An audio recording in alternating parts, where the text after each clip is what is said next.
If you've ever been the family punchline, you know how a lobby can feel like a stage. I stood in the marble hush of the Orion Grand, plain black dress, pearl studs, steady heels, while my mother and sister glittered under chandeliers. I was about to become something I hadn't been in 28 years, seen. 6 years earlier is where the switch flipped. I grew up in Greenwich, where worth was tallied in portfolios and guest lists. My father ran a commercial real estate firm. My mother chaired galas. My sister, Vanessa Shaw, was a brochure come to life. Yale, hedge fund husband Marcus Hale, 2 flawless kids, a lifestyle feed people reposted. And me, I went to state school for hospitality. I managed a boutique hotel, came home smelling of citrus cleanser, and sat through dinners where Maldives photos devoured the conversation.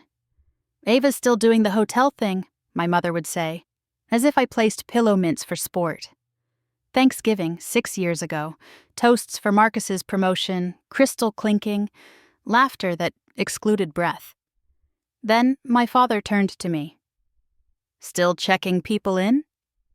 I told him I was assistant operations manager. "Good for you," he said, already pivoting back to investment talk. I tipped what was left of my patience into a glass and swallowed a decision. No more auditioning. I'd build something undeniable. 3 weeks later, at an industry conference, I met Richard Chin. He owned a Soho property and needed a managing partner with appetite. I invested every dollar, $14,700, took 30%, and we worked the hours no one else wanted. The Astra collection was born. 1 lobby, then 2, then a heartbeat that learned to run. 5 years of grind later, my mother called to ask if my hotel friend might donate a room for the Children's Hospital Gala. At the Orion Grand. Perfect. Tonight they spotted me. "Bar might suit you better," my mother murmured. I smiled and texted Ethan Cole, our security chief. "It's time." Ethan's voice came through the elevator speaker as the doors closed on sequins. "Miss Hart, private route?" "Home," I said, and the cab glided past 47. Vanessa's laugh thinned. "The 48th floor is," she began, "mine." The doors opened to a quiet vestibule, veined marble, a custom desk, Ethan in a dark suit. "Evening, Miss Hart." His glance touched my mother and sister. They followed, I said, and keyed the suite. 4,000 square feet breathed awake, windows pouring in the city, a magazine-spread kitchen, the Rothko study Richard loaned me so color would keep me honest. My mother brushed the millwork as if it might bruise. "Ava, what is this?" "Where I sleep when I'm not building the hobby." I set a leather folio on the dining table. "Sit." First, a Business Week profile, Astra Collection's Silent Ascent. Next, the purchase file for the Orion Grand, $340 million through a holding company I control. Then my audited statement, assets, stakes, numbers you respect.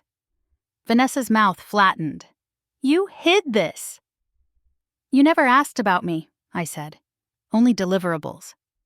I slid out one more report, the one I commissioned when the foundation kept nudging for freebies. It showed Vanessa's brand-promising charity splits that never arrived, and the foundation paying administrative bills that read like dues and tuition.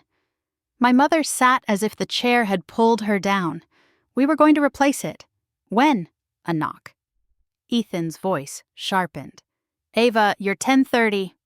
2 visitors entered, a woman with a case and a man with a badge. "Special Agent Rios," he said. "We're here about charitable fraud." I exhaled. "Conference 3, I told Ethan, then to my family. "We'll do this the right way." Agent Rios separated them. Statements, signatures, the thud of consequences. I watched the city breathe while justice threaded its needle. When the doors closed behind the agents, silence pressed. Vanessa spoke first. "You did this to us." "I stopped doing it for you," I said. "That's the difference." My mother's mascara blurred.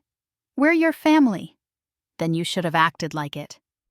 I walked them to the vestibule, no raised voice, no triumph, only the weight of truth.